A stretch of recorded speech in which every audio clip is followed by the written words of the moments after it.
Black women have always been on the front lines for social justice. It's what we do. We organize, make phone calls, and yes, we run for office. All while being fly. We stand up to systemic racism, fight for health care and justice for all our citizens. and use our power, our right. Our responsibility. Black women. Let's vote. Vote. Vote. For Joe Biden and Kamala Harris. Your turn, fellas. Okay, we got this. Fellas, brothers, We've heard our sisters, Our mothers, our wives, and daughters cry out for equality. equality, all across this country. And now it's our turn. Our responsibility. To take our power back. Black women vote more than black men. And it's time we change that. Don't give your power away. Every single vote counts in this election. Show up Show out. And vote for Joe Biden and Kamala Harris. Welcome to this Biden-Harris campaign event, Black Men for Biden, Shop Talk Mayor's Edition. Please welcome Trey Baker. Good evening and welcome to Shop Talk. I'm Trey Baker, the National Director of African American Engagement for the Joe Biden for President campaign. And we're here again in our virtual barbershop to have a real conversation about the issues affecting Black men. We all know that if this were a regular campaign and we weren't in the middle of a pandemic, then right now we would be in barbershops and beauty shops and restaurants all across the country having real conversations with folks and really engaging on the issues that are important in the Black community. Because we have to be in this virtual space, though, we're still having those conversations and still speaking directly to this community where we are. And so tonight we're going to have a special conversation. I'm going to get into a conversation with some of my friends who are young Black mayors from around this country who are doing spectacular work. So we're going to just hop right into the conversation, and we're going to welcome the mayors as it is into the barbershop right now. And so, fellas, where I'd like to get started in this conversation is essentially this. We are in the middle of three pandemics, really. We have COVID-19, which is ravaging our community with rates that are highest in getting COVID-19 and dying from COVID-19 in Black and brown communities. We're suffering from the pandemic of a downturn in the economy, which is affecting our communities more so than ever because we're the essential workers. We're the folks who are getting laid off from our jobs. And also, we're right in the middle, and we keep on seeing this pandemic of racial strife and systemic racism that's going on in this country. So I think where I would like to start is from your perspective, as mayors in your respective cities across this country. I'd like to hear first what you're hearing in your communities as it relates to the Black community, specifically Black men, and then also what you're doing and some of the solutions that you have in that respect. So I think what I'll do is I'll start first with Mayor Carter. No, I appreciate that. Thanks for having us on. It's good to be on here with so many of my favorite mayors from around the country. We're hearing from people who understand that we, live in a time that is unprecedented, that we're having, these unprecedented challenges that are the culmination of where we've been headed for so long. And that to move our country forward, to move our communities forward, we need a fundamentally new direction. We need fundamentally new ways for people in our community to participate in our politics and participate in our economy. I think people know that we have been ignored out of Washington, D.C., Washington, D.C. that won't even take steps to control the coronavirus pandemic in the White House. Clearly is not taking action to control the disparate impacts it's having on our African American, our Black and brown communities. And so I'm hearing people who are in pain, who are in challenge. I'm also hearing from people who are in brand new ways connecting with one another to care for each other in this moment, and know that we have 24 days right now. We have just a couple of weeks to make sure that our voice is heard and that we establish a brand new direction for our whole country. Others, feel free to jump in. Yep, I can jump in next real quick because you know, this is near and dear to my heart. It's really impacted Shreveport, and I was one of the, as a matter of fact, I was the first leader here in Louisiana to call out the disproportionate impact on the African American community. I got with my chief technology officer, and we were able to use some mapping to see where the clusters of our COVID cases were in the community, and we realized they were heavily in African American neighborhoods. The Washington Post actually covered this story. So we saw early on that, hey, you know, Black communities were taking the brunt of this virus and its deadly effects. And a result of that was that, you know, over the 360 lives that's been lost here in my community, a majority of which have been African Americans. So it's really done a lot of damage on us. But I'll say, as far as this virus, we know that it's taking lives away, but it's also taking livelihoods away. And that's another area that's disproportionately impacted African Americans. So when talking about our messaging to men right now, to Black men right now, you know, I still live, most of us are in southern cities, and, you know, Black men here being Christian, we consider ourselves the head of the household. And right now there are too many families throughout Shreveport, throughout Louisiana, that are trying to keep their households together. The relief that they need when they look to Washington, D.C., Washington, D.C. has very much turned a cold shoulder to them and neglected them in a time of crisis. So Black men is trying to hold their households together and really, you know, get those unemployment benefits because they lost their job after 15, 20 years through no fault of their own because the COVID, you know, came through in this community. They need leadership, reliable leadership in Washington, D.C., so that in times of crisis and in any other time, there's people that actually understand their plight and is going to go to bat for them. And this administration and leadership out of Washington, D.C. has clearly shown that they won't be there for them. So, you know, I think that's the message, a very clear message when it comes to COVID-19 to Black males throughout the country, honestly. I would say that we recognize that across the nation, people are hurting.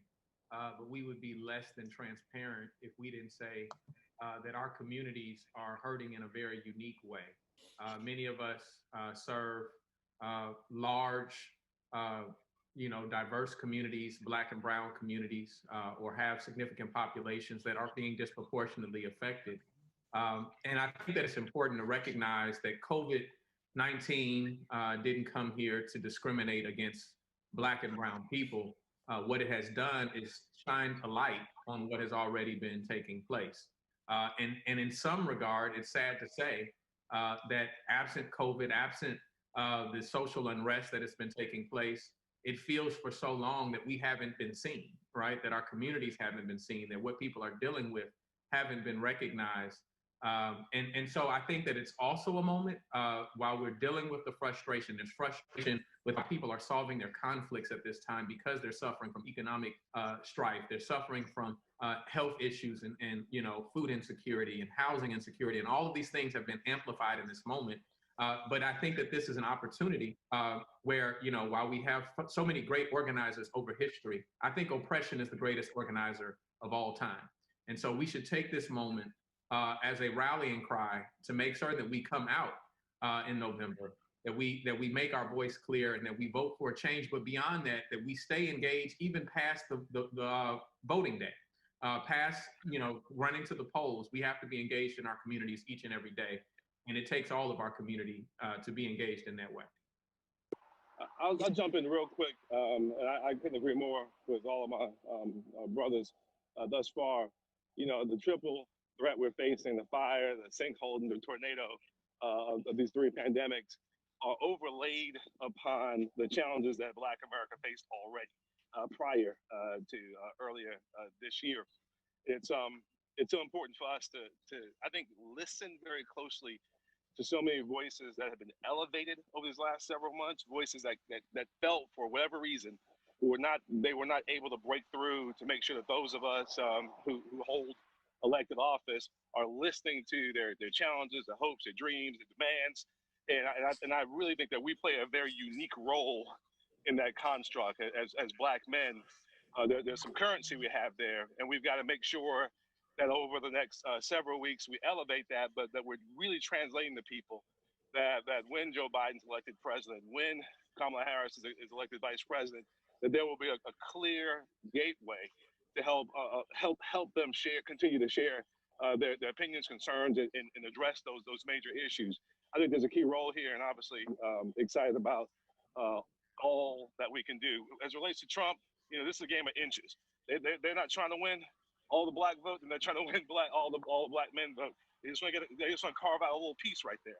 And I think we just kind of be prepared to articulate the fact that we're willing to beat them back every step of the way by being those out front emissaries in the vanguard, tip of the spear. So I'm gonna step off, brothers and sisters. If I don't, I'm gonna wind up getting divorced and come live on Frank Scott's couch or something like that. I don't want to do that right now. We don't want that. We don't want that. We don't want that. We don't want that. Y'all know how I feel about y'all. I love y'all, and I'm so proud of y'all. Keep pressing. Yeah, we're gonna do this. We're gonna do this together. All right. God bless y'all. God bless you. Thank you. Listen, I'm gonna jump in. I'll jump in before the fellas continue the conversation because I have to get off too. I just wanted to chime in to say this is real work, and over the next 24 days, as I consider where this race is, the time and commitment as mayors we have to do is just continue to encourage our residents to vote. We have to continue to encourage our constituents to vote. And I talked to a resident yesterday who was wanting to do absentee voting.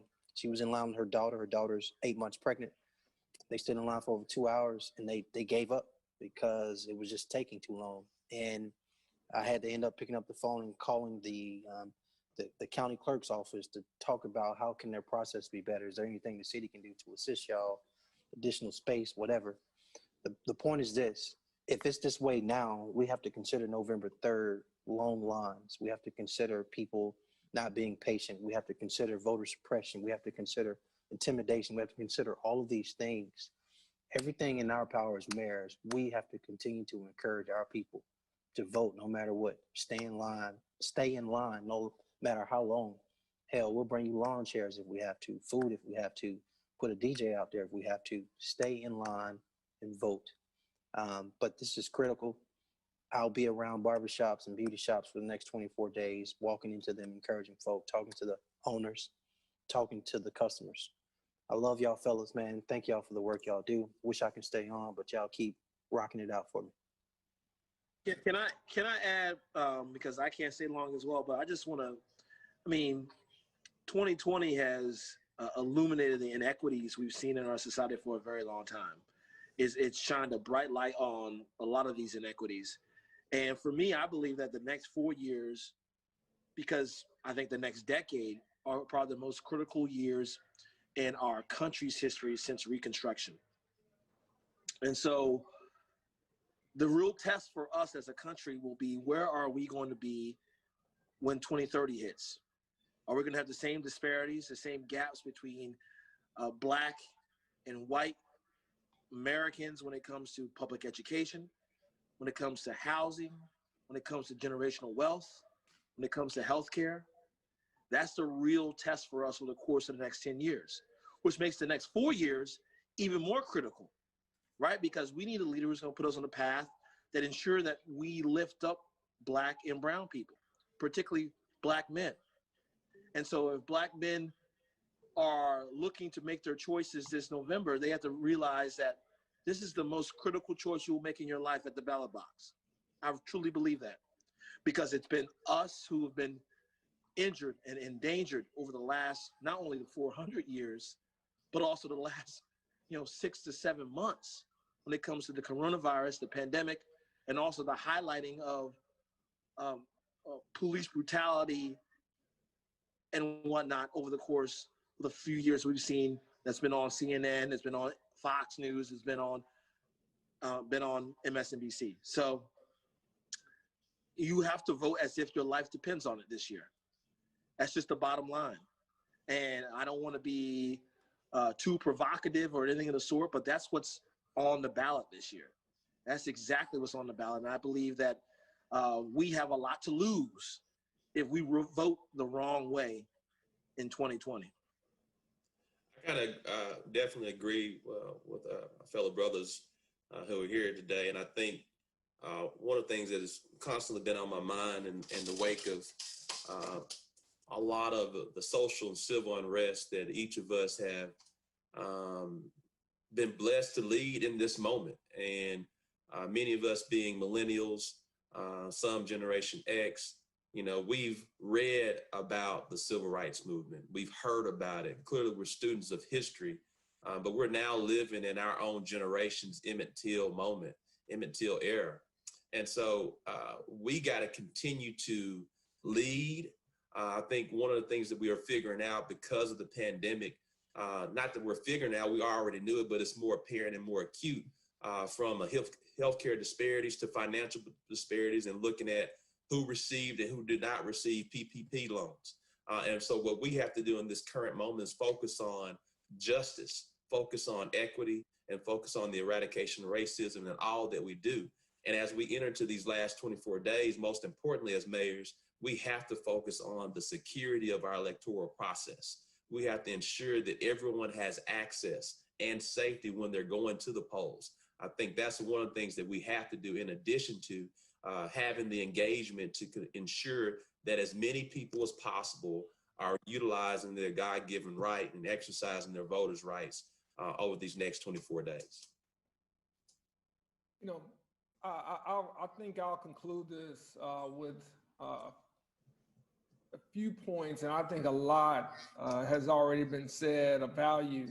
And so I'm not sure if I have anything, you know, more to add, except for this. And I'll just get, you know, put it where the ghosts can get it.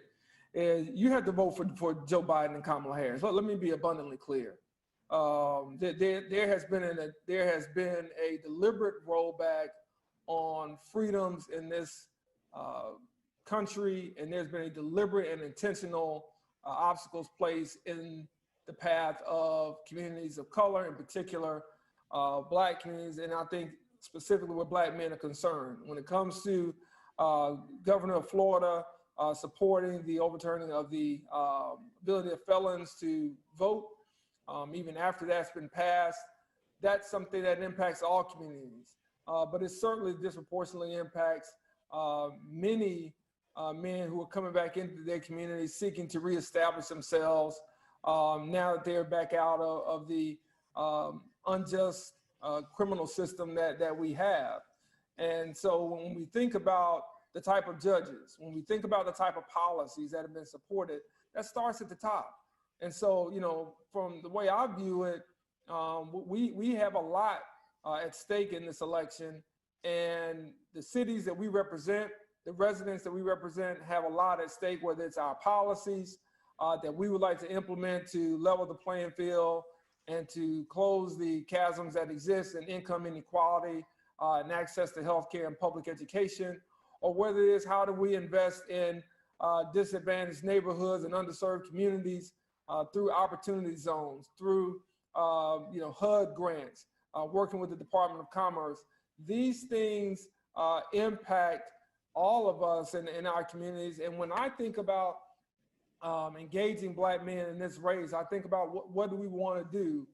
We want to be able to provide just like everyone else provides. We want to be able to grow our businesses just like anyone else is able to grow their business. So we have to have laws, and we have to have policies in place that are not shy and not avoiding the distances that exist between access to capital for those Black business owners and those who are not Black. Notice I didn't say minority. There's a difference. So we have to make sure that we have people in place at the federal level that can help us there, because we don't know what we may get at the state level. And as mayors, there's so much we can do to try to push this through on our own. So it takes all of us, I think, understanding what's at stake in this election and making sure we don't get caught in distractions, making sure we don't get caught in terms of what he said and she said.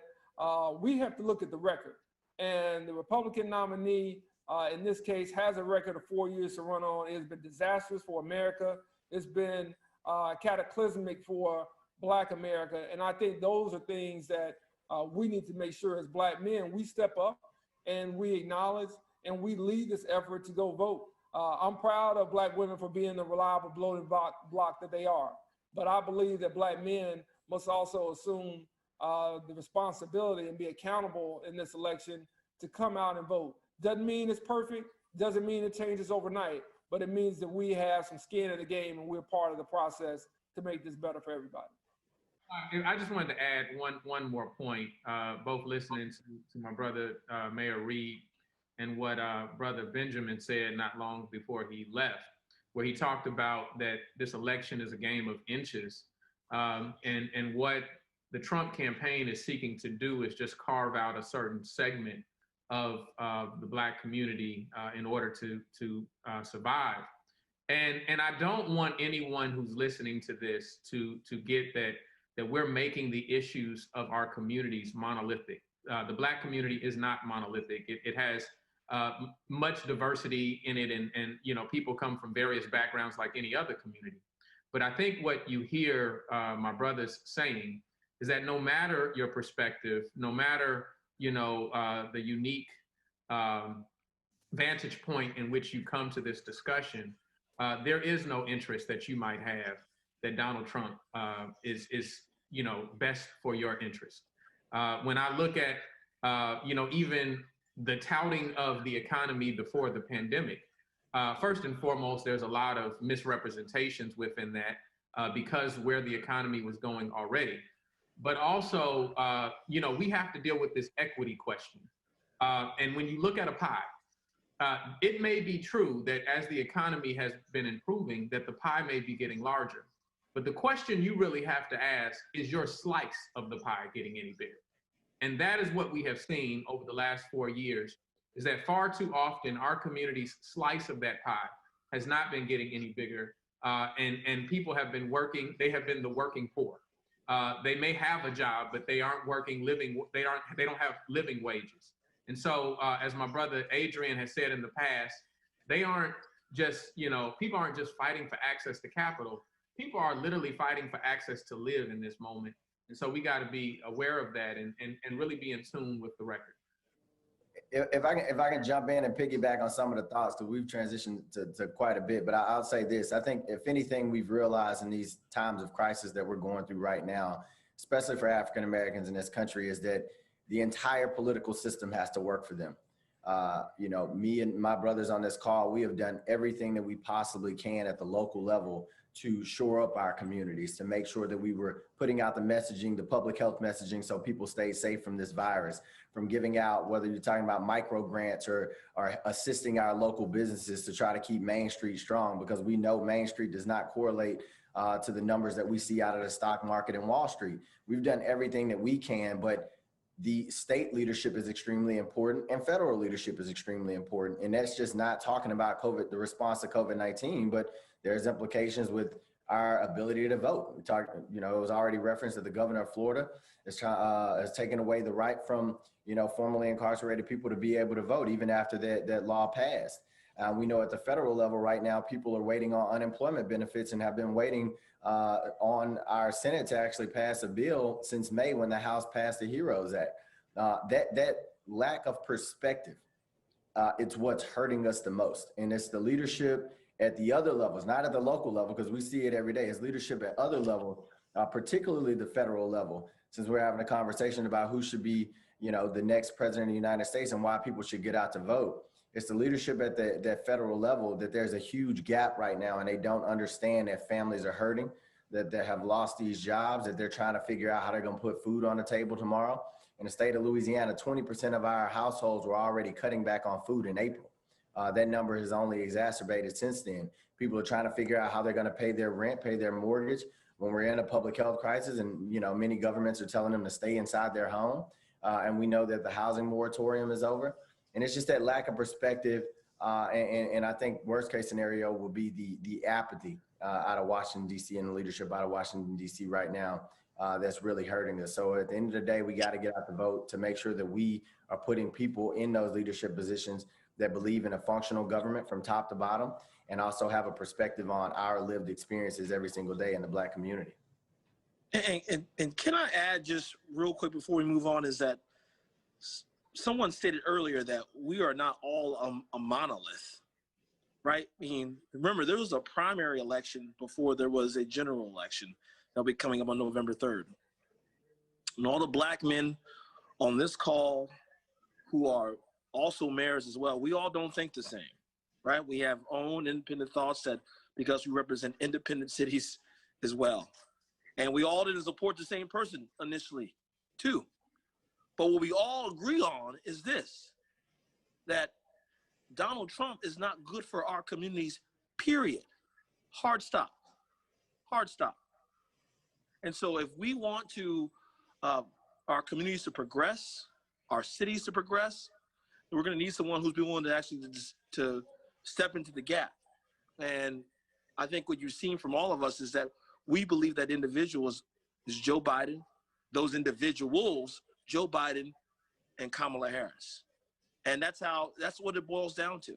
And this is a choice between Donald Trump and Mike Pence and and Joe Biden and Kamala Harris.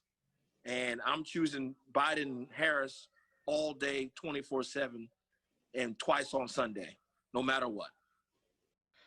Thanks so much, Mayor. We really appreciate that.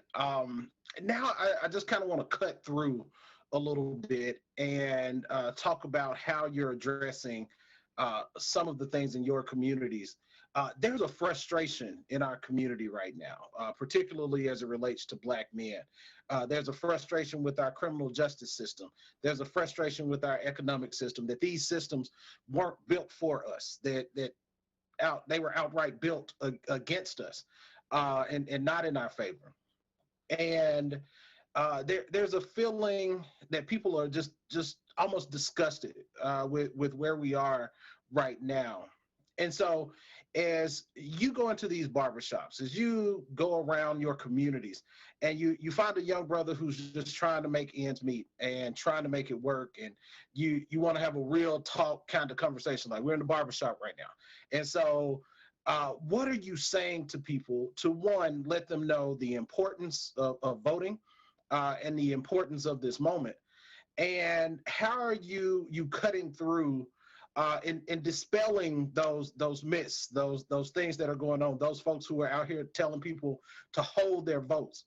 How are you addressing that in your community, and how are you getting that message across?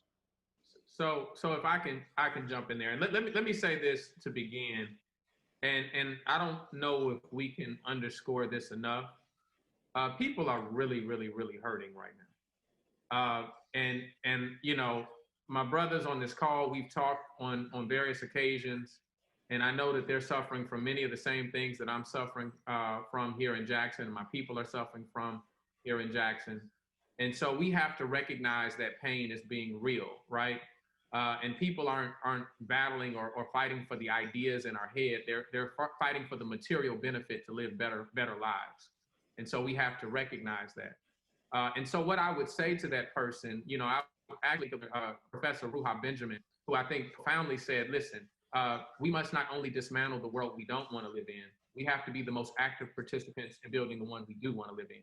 And so we're not asking that you put your faith in you know, two people that we feel best represent your interest and walk away from the table. We're asking that you continue to lean in. We're asking that you continue to put pressure on the system so that they reach their best form. And so what we are suggesting to you is that they represent a team that is more committed and more sincere about working with you and working with our communities than Donald Trump and Mike Pence would ever be. And so I think that's the real conversation is where is there room to grow? Where is there opportunity to build and expand and really get to these issues that have historically faced our communities? The issue of the issues that we stare down with in terms of social justice and issues of equity and you know, the detrimental impact that we experience as a community is not new. But at the same time, we have to know where there is a willing partner in order to push back on this system. And we have to be dogmatic about it ourselves. Here's the deal. When we're going into our barbershops and different areas of our neighborhoods, we have to show and tell what Biden Harris is going to do for all of us being Black and brown communities. And at the end of the day, many of us are all living paycheck to paycheck. And we have to demonstrate what are we going to do to ensure that Black and brown businesses are different, how we're going to increase capital, how we're going to focus on the Build Back Better plan, but really more than just calling it a plan, but really demonstrating how we're going to increase the number of Black and brown businesses that are going to have greater access to capital, how we're going to have more Black and brown businesses that traditionally have not had a seat at the table when it comes to different types of contract. What are we going to be doing for all of our working brothers and sisters that we need to have the infrastructure plan so we can put money on the street to build our streets? And what are we going to be doing to ensuring that we are focusing on equity in all that we do?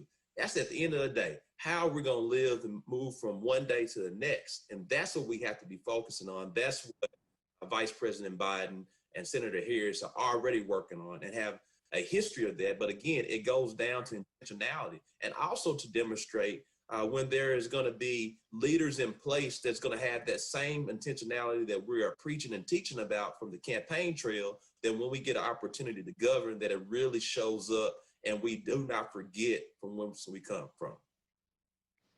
You know, I'll say when I am talking to brothers in the barbershop, I always, it reminds me of talking to my father. And my father passed away when he was 49. He was a former offender, returning citizen. Made a mistake early in his life. And all he wanted for his life, the 49 years he got to live, was to ensure that me and my brother and my sister got a better life. And that meant for him, the ability for him to get a good job, to put food on the table, and keep a roof over our heads. And also that the people in charge, we're not going to like hold him down. And what I hear from my friends at the barbershops these days is that the rhetoric they hear out of Donald Trump isn't for them.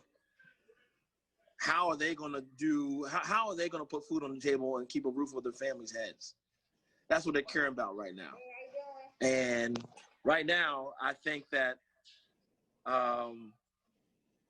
when I know Joe Biden and Kamala Harris, I trust them. You have to ask the question whether or not you trust them with your father's life, your brother's life, your cousin's life. And I don't trust Donald Trump and Mike Pence with my dad's life. I don't trust them with my brother's life. And that's how I normally break it down for my friends in the barbershop. Who do you trust with your life? Whether it's the pandemic, whether it's racial strife, policing, public safety, who do you trust with your life right now? Who do you trust? And it doesn't end up being Donald Trump, I guarantee you that. That's what it comes down to me. Yeah, and I'll jump in right now. I don't know about you fellas, but any beauty shop or barber shop that I've been to over the last couple months, honestly, the last couple years, I'm yet to meet a Donald Trump fan amongst us. I know we talk about us not being a monolith, but I'm yet to hear somebody in the beauty shop or barber shop talking about their support for the president, the current president, and that's one thing. The sentiment is one thing. I think a part of this challenge, I'll go so far to say the bigger challenge, is to turn that sentiment into energy and actually have them get out to vote so that they understand, hey, just being upset with the presidential administration is not good enough. You got to take it a step further and we got to get you out to vote. And one way that we can do that is when we go into the beauty shops and barbershops, we have a sense of credibility already because these are our citizens and they've seen the way that we've led. And my citizens will look at me and say, and I've talked about this all the time, but usually I'm in there just telling them, what we've done. But, we had the most receipts that we gave to Black businesses in Shreveport history in my first year. The highest ever was 13%. We got up to 20%. That's the public, the local government working for you. So when people talking about putting food on the table and economic opportunities, I led by example at City Hall. And again, and talking about how this whole system has to work, I let them know. Now imagine if your state leadership and your federal leadership had this exact same attitude. You know, they could relate to you. They knew what you were going through. They knew the opportunities that you needed. Imagine the buckets of resources that would open up for our community, that would open up for you. And that really gets at the, hey, why should I get out to vote? That really gives them the energy to say, hey, I do need to go and vote for this Biden-Harris ticket, because they do have a plan. They do believe in a functional government. They do have a plan to make sure that an infrastructure bill is passed, and that on the opposite side of COVID-19, we can make sure that we are putting people back to work. They do want to address minimum wage right now, because the federal minimum wage won't even allow you to afford an apartment in Louisiana, one of the, cheapest places to live in the country. So, I think it's our credibility as we bring that to the table in these beauty shops and barbershops, and really just a strong push to say, look, I've been hearing you talk about the president and this administration for months, if not years now. What you going to do about it in November? What are you going to do about it in November? We need you to get out to the polls. We need you to show, through action, that we need a leader in Washington, D.C. that's going to be looking out for our community. Yeah, that's right, Mayor Perkins. And what really sticks out to me in what you just said is the fact that you've never been to a barbershop or a beauty shop and met a Trump supporter there.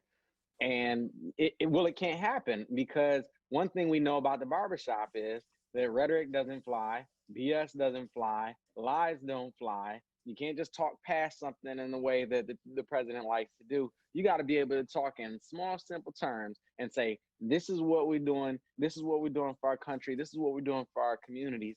And the president just saying, these like outlandish things, like he's the greatest president for Black America, except for maybe Abraham Lincoln, is just insane. And it'd be rejected in any barbershop that I've ever been to, right? Then by contrast, you have the Biden-Harris plan. The Biden-Harris plan, which helps African-American community members purchase homes, start or expand their businesses, pay off, student loans and access education, like has so many just very clear, succinct, and resourced, because everybody can just say something, but to put resources in a plan and say, we're going to put the money where our mouth is, we're going to put the policy where our mouth is, that's what we need for this community. And, it's funny because, in response to the question, what do I say to folks? The truth is they're saying it to me. They know that our businesses are dealt an unfair hand. They know that our communities are suffering disproportionately from not only this virus, but the economic pandemic, and also the pandemic of racism that we see just play out over and over and over across our country. They know that things are messed up. And, what we have to do is make sure that they understand that through these policy initiatives, through these funding initiatives, and through, I don't know who said it, but somebody said it, we're not just going to vote, but we're going to sit at the table and pull our chair up to the table and work alongside a Biden-Harris administration for the next 4 to 8 years, and make sure that the policies that we are bringing forward are going to serve our communities in the way that they are. We have a Biden and Harris administration who wants that engagement, who invites that engagement, who initiates that engagement constantly, running against Trump administration who ignores us, who lies to us, who devalues us, who puts millions of dollars to suppress our vote in our community. It's a no-brainer for me. And I think we just have to continue having that conversation with folks. Mayor Carter, I think one of the things that you said was we can't lose sight of. You said resources, but also I think it's another word that we all enjoy and understand the true meaning in our respective positions, and that's representation matters. That's right. Biden-Harris is going to represent the Black and brown communities of these United States of America, but more importantly, they're going to represent the diversity and all of its value of our nation. And at the end of the day, when you have administrations that have 80 to 100 judicial appointments, and none of them look like you and me. None of them are a Black or brown woman. They're not a Black or brown man. They're not from urban areas, so they don't understand the urban plight. They don't understand the urban upbringing. And at the end of the day, when we go into a barbershop, you want somebody that has a lived experience, that they look like you and me, that are going to represent us when we have and fall on hard times, that we have a judge that's going to be able to look and say, maybe we do present a second chance, rather than an understanding that sometimes it's not necessarily a handout. We need a hand up, but you can't necessarily give a hand up if you've never been down. And at the end of the day, that's what we have to communicate. I mean, we can talk about all the platitudes that we want. We all know that we're smart, but at the end of the day, we got to show where the proof is in the pudding. And at the end of the day, representation matters in addition to the resources. And when we have resources and representation, then we have a truly intentional operation that we're going to be able to move things forward. So folks understand this is what we're getting the return on our investment for when we're going out to the polls. You know, I think on this topic, y'all have hit so many good points. It's very few left for me to say, but I guess I'm passionate about this discussion in the barbershop because Frank, you know, you just talked about the judges that have been appointed, and I'm big on this because often we think about the political process, but it's the courtrooms that have really been major influences and change in this country. And when you think about having over 200 or so judges and none of them being people of color, or very few of them being people of color, none of them being African-American men out of that, that's a problem. I think that shows what the president thinks about the value of black men. I think he sees black men as athletes and entertainers. I don't think that he sees the value and worth and hard work that black men put forward every day in this community, or in your community, or in all of our cities across this country, whether that's in the military, whether that's working in our sanitation department, or even working you know, in our police departments, as educators, wherever it may be. So I don't think there's a value of contribution of what we have brought to this country. And so when we think about the policies, I want to be very, very clear that there's a distinct difference economically, education, healthcare, that is in direct contrast with the needs of most black folk. Now, I don't care if you live on the south side of Chicago. I don't care if you live in New Brunswick, New Jersey. I don't care if you live in Tallahassee, Florida. Doesn't matter to me if you're Denver, Colorado. Doesn't matter to me where you are. For most people, there are some commonalities there, though we're not a monolith, that brings us together when it's time to vote. Doesn't mean we don't have some spirited debates in the primary, or in the back room, as I like to call it. Doesn't mean that we don't have some various discussions, but when it's time to come out as one, it's time to come out as one. And I think when there are men in the barbershops who don't think that, you know, things have changed, I would say you have to look at this cast that we have right here: Jackson, Mississippi, Shreveport, Louisiana, Little Rock, Arkansas, Montgomery, Alabama, Birmingham, Alabama, Columbia, South Carolina, St. Paul, Minnesota. When you think about these cities, this isn't happening 10 or 20 years ago. This isn't happening without the Voting Rights Act. This isn't happening without the right to vote, which is still up to challenge by this current administration. So when we think about the bare level things that allow somebody in the barbershop to be a judge, to make a decision on something that impacts you or your son, your nephew, or your father, then often that is relational. It is, do I understand your experience? Do I understand your plight? Allowing for what the law has on the books. Do I understand what the law allows me to do as a judge? Do I understand what I can do as an executive of a city or as a legislator in making policy? These things are very crucial. And so someone may say, well, you know, it hasn't changed anything. And as the late John Lewis would say, you know, come walk in my shoes. And for those that are of a different generation, they can speak to a panel such as this of us being able to quote our favorite rappers no more than we can quote our favorite authors, and talk about this being a different place in the United States. But it's not one that is guaranteed. It's not even one that's old. So it's one that we know we have to fight for every day. And that's not just at election time. That's every day of this democracy, and participating in that and bending it toward the way that it should be. But it doesn't happen without our participation. It doesn't happen without the push and the bend of that force that is and has been the Black community in this country over 400 years. So we have to maintain that through November the 3rd. And then we can go back and say, hey, now that we have voted in Joe Biden and Kamala Harris, here's what we want Mayor Lumumba to go talk about. Here's what we want Mayor Perkins to go discuss. This is what we want Mayor Woodfin and some others to go speak on our behalf. And guess what? You got to come back to the barbershop to talk to us and tell us what you did and what happened and what they're going to do. And if that answer is not satisfactory, then you're going to have to bear the brunt of that. And so there's also that connectivity that I think is at stake in terms of pushing forth our priorities and making sure the things that we know we discuss off the record in the barbershop, whether it's LeBron being the GOAT or MJ or Kobe or whoever, we discuss the same things around economic policy and what we have to do to grow our businesses, improve our neighborhoods, and be better men in our respective communities and households. Wait, Steve, were you just saying that LeBron is the GOAT? Is that what you just said? He knows better.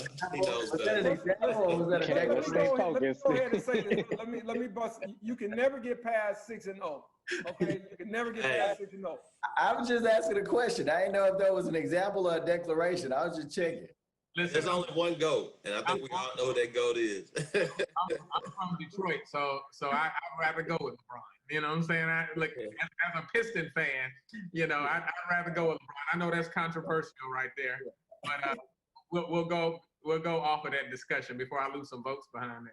Yeah, no, Steve, no, I was talking to some college students yesterday, and they were like, "Hey, what can we do?" And I told them the same thing. I said, you know, as much as y'all talk about parties or y'all talk about TikTok or y'all talk whatever is ubiquitous to y'all right now, we need to make sure that politics is just as ubiquitous, where, you know, it is introduced in every single conversation, you know, wherever you are. And, you know, that's the broader message to the community overall. But I wanted to talk about a couple of things that you hit on. You gave me some ideas, but we need to make sure we are promoting history at this time to give people perspective of where we are. And what I mean by promoting history, as African Americans, we've only had full rights as a citizen for about 60 years now. You know what I mean? The thought that over 100, you know, we've been making this progress for hundreds of years and all, it's just not true. We've been able to exercise our full rights as American citizens since the 1960s. So history is very important to let people know the progress that we've made in just a short time. We have hit well above our weight class, but another thing we need to kill is this sense of inevitability that a lot of people have, thinking that it's going to be this continuous march forward in America is just going to improve, because that is not the case. There takes a lot of energy and effort to keep that going. And I think today provides the greatest examples of that. We thought voter suppression was something that Congressman John Lewis was fighting for in the 1960s.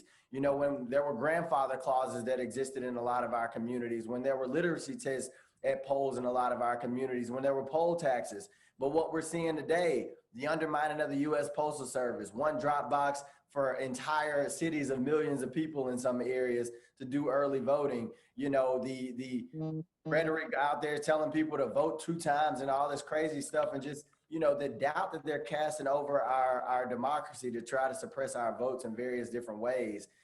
Should remind people that this is an onward march that takes energy and effort every single day. And to honor our forefathers like Congressman John Lewis and Martin Luther King, that we celebrate every year and we celebrate all the time, it's in actions like going to the polls, and it's in actions like paying attention to the whole political process, and it's in actions like educating yourself.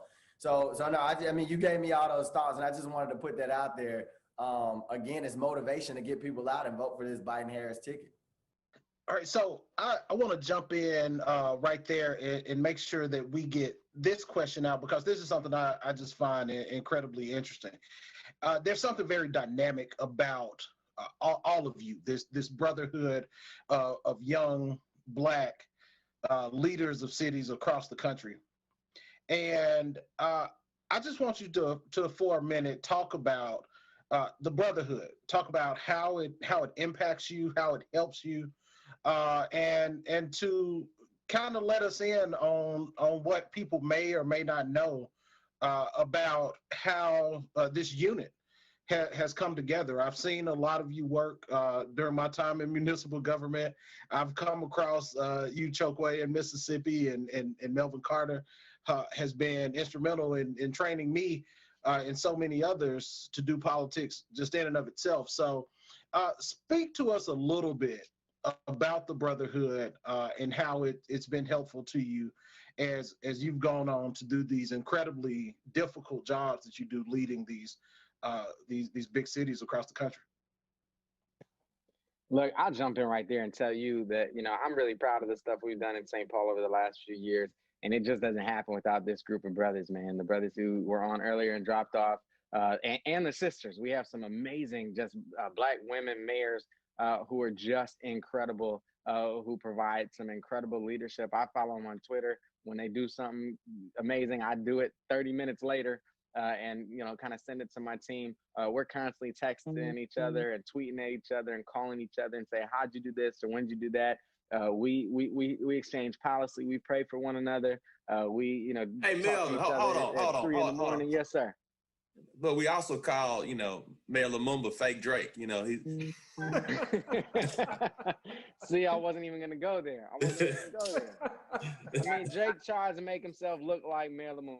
We all know that. But this is a team, man. This is a team, and it's a blessing to be able to do this work alongside these just amazingly brilliant brothers and sisters around the country who are doing it as well.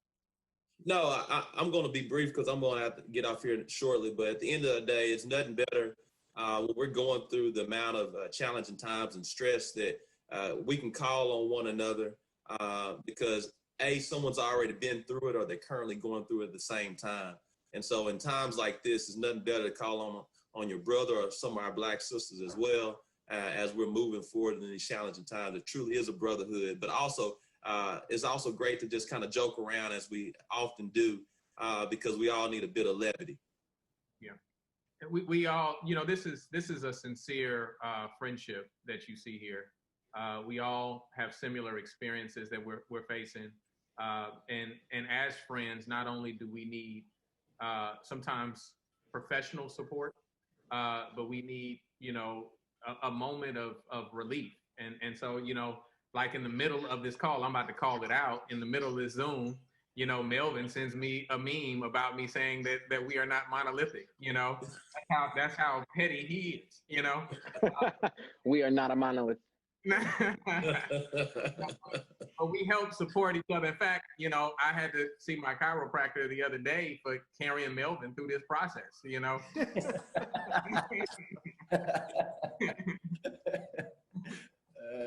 Look, I think that Trey, in this collective that we have, and there are others who are not able to join us today that are part of it, and certainly there are those that came before us that blaze trails as well. We're in a position, I think, right now because of what we're dealing with in our communities, what's going on nationally, to really use one another as sounding boards, to really try to duplicate, some things and maybe tweak some things that we may see working in other communities. And I think it's good to be able to call up, another mayor and these brothers to talk to them, offline or online about, hey, how did you all do this? What were your steps in bringing about, better police community interactions? What are you doing to address fines in municipal courts? What are you doing legislative level?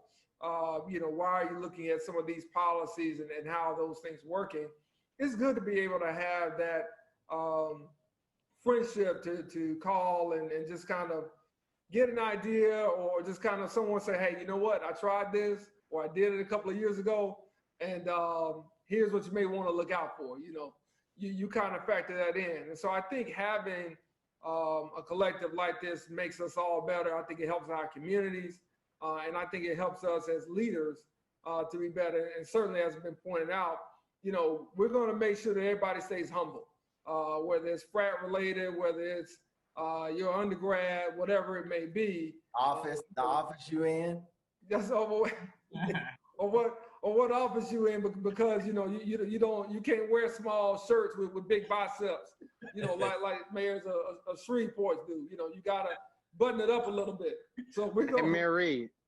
Yeah. Mayor Reed, you can't just say like what universities you went to or what fraternities you're in or things like that, just generically, because we know those aren't like generic things. We know those are very specific things. So we got to move on. Frank Scott, what is your opinion on those things? I think that's our little brother over there, right? Isn't that right? Yeah. I like to tell Black Phi that, listen, it was good, but as being the first started on the HBCU campus.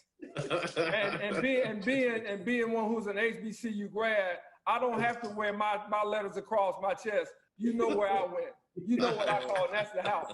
Let's be clear. Let's be clear. You can pledge Alpha, but you're born a Kappa. You know. Can you say that in rhyme? Marilyn, can you say that in rhyme? He can't. Oh man. I want to add, you know, this is essentially what you're saying. I mean, this is essentially our barbershop that we have, whether it's through a text thread, whether we get on the phone, whether we're meeting at a conference. This is our barbershop. And my barbershop here in Shreveport, I call it the Black Man's Golf Course. But either way, what you're seeing is a space for us to come together and be the brotherhood that you've seen, and for us to really be open to have conversations on how we can be better and more effective at our job, or have conversations about the NBA finals, and have conversations and speak freely. We're in positions within our cities where we don't often get to have those conversations so openly and so freely. So this is our version of the shop, the barbershop, and we have benefited in a million different ways because of it. I know for a fact that I wouldn't be as strong of a leader as I am without these gentlemen and their constant advice to me, their constant presence, just being there when I needed a sounding board. And, you know, it just makes us stronger overall as leaders, and it makes our community stronger at the end of the day. So I'm super grateful. Wouldn't want to serve alongside anybody else, even though they got jokes about tight shirts and everything else. I still love these fellas, and you know, grateful for everything they do for me and everybody else. Hey, Mayor Perry, because we appreciate you. You almost sounded like an alpha man, so that's pretty good. I just want to add one more point to this because it's important to me. First and foremost, I think one reason that we all get along so well is because it's a safe space, right? We feel that we can come to each other in confidence about challenges that we have. And, you know, just in my life, I try to surround myself with people that make me better, people that challenge me. And I can say that every person that has been on this call is someone that I have, you know, borrowed an idea from, someone that I have spoken to through challenge, that, you know, I tried my best to support, you know, if they had a challenge. And so there's some sincere respect and love for one another in that regard. And I'm happy. I don't know if this experience would have been the same if my city and my constituents could have benefited in the same way without this sounding board that we have. And so I do genuinely appreciate each and every person that's on this call. So before we get out of here, I want to get one more question in to you. And so in 30 seconds or less, and we'll just go around the horn to everybody. Let us know what in a Biden-Harris administration will be most helpful to you in your cities, whether that's access to resources, whether that's access to government programs. What's that one thing that the Biden-Harris administration can be doing on day one that'll be most helpful to your cities? I'll jump in this one first. I think the one thing is just a functional government. And what I mean by functional government, there's a whole bunch of subtext to that. Protecting Social Security, protecting our healthcare, and making sure that the Affordable Care Act survives, making sure that people are getting unemployment benefits and all the resources that they need to get through COVID-19, our small businesses, you name it. But we need a functional government. Our communities thrive when, again, our entire system is working from the local level all the way up to the federal level. And we need them to just make sure that government works again and operates with some decency that we can all believe in. I think a vibrant and inclusive economy. Absolutely. I agree with both of those things. And I would say just a recognition that the local level is where the rubber meets the road. It is truly where the efficacy of any policy in Washington is realized. And so, you know, I want to thank Vice President Biden that as several of my brothers that are on this call, as we, you know, put out things that were important to us in our communities, that he agreed to meet with us, to sit down with us. There are various people on this call that have been on this call that throughout the campaigning process have had an opportunity to either sit down with him as a group or speak to either him or his team individually. And so going past this moment of November 3rd, that has to remain so. Some of us are in deep red states. We are blue spots within deep red states. And often the resources don't make it all the way to us. And so we have to eliminate the roadblocks. When we have entitlement funds that don't come to cities like Jackson, when they create central planning districts or metro planning districts in order to usurp the resources that are intended for our communities, that is an effort by the state to rob resources from our community. And so I have spoken to Vice President Biden about this. And so we hope that we can diligently work alongside him to eliminate those type of hurdles. I think from my standpoint, the thing we have to do is certainly uphold the Affordable Care Act. We have to continue to try to restore the Voting Rights Act. And from the other point that I think is so important for me, and Mayor Lumumba just touched on this, it is to make sure that cities have a voice. We know that overwhelmingly people of color, in particular African Americans, live in cities, and it's important that cities be able to get the resources and the partnership and the collaboration they need from the federal government. Our state legislatures and whatnot withstanding, we have to make sure that we can get the access to the federal government programs that we need in order to continue to expand our economic footprint and make sure that we can provide for our residents that we represent. Yeah, without a doubt. I know 30 seconds is difficult for a lot of the brothers here on this call. Mayor Lumumba, I'm looking at you. So I'll say real quickly, housing. To me, establishing deep investments in housing is something that's really important for us to do. We need housing. We need people to be able to be stably housed. That will make a profound impact on our community and our country. Well, thank you, Mayor Carter. Thanks to all of you. This has just been a great conversation. And I appreciate y'all coming and talking straight to us about, what we're seeing in the communities, what we can be doing for Black men in particular, and then just talking about your stories as Black men. It's incredibly instructive to what we're doing. And we'd just like to thank you for your friendship and your support of Vice President Biden and Senator Harris over the course of this campaign.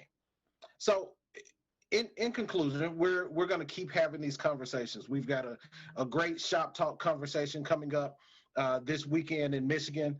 And then in the coming weeks, we'll be having HBCU week, including a shop talk in Georgia and in Florida. And so we're going to keep this conversation going. We're going to continue to talk to Black men. Our Sister to Sister program will continue to talk to Black women. And of course, we're doing Make It Happen Monday, every Monday, where we talk to Black-owned businesses from across the country and talk about solutions to how we come back after COVID-19. So in addition to attending our programs, here's what I need you to do. Just a couple of things. One, I need you to get into our program. And the easiest way to do that is by texting AFAM. That's AFAM, AFAM to 30330. Again, that's AFAM to 30330. That'll put you on our listserv, and you'll get all the email updates, all the talking points, and everything that you're going to need to do to get involved. The other thing that I need you to do is go to iwillvote.com. That's iwillvote.com. There you can register for states that is still able to register, and then you can also find out about your voting precincts and get questions answered about your voting status and make sure everything is everything so that you can go out and so that you can vote. And finally, we need you to go out and vote. We need you to go to the polls, vote early in states across the country. In some of the states that these mayors represent, voting is happening right now. We're seeing that the polls opened in Georgia and the polls opened in Texas, and there are long lines for early vote. Early voting has gone up in North Carolina and in Virginia, and people are out voting. People are enthused and want to make change in this country. So doing those three things, I think is key to us making sure that we can restore the soul of the nation. And on November 3rd, Joe Biden and Kamala Harris will take that first step to making this country a better place for everyone, but especially for Black communities and Black men and everyone in this country who's hurting right now. So thank you for coming. Thank you for watching. Again, thank you to all of you mayors for being a part of this program. You were fantastic, and this was a fantastic conversation. So we appreciate you. Also, don't want to get out of here without thanking our media partners for being a part of this. And everyone, have a good night, and we'll see you at the polls.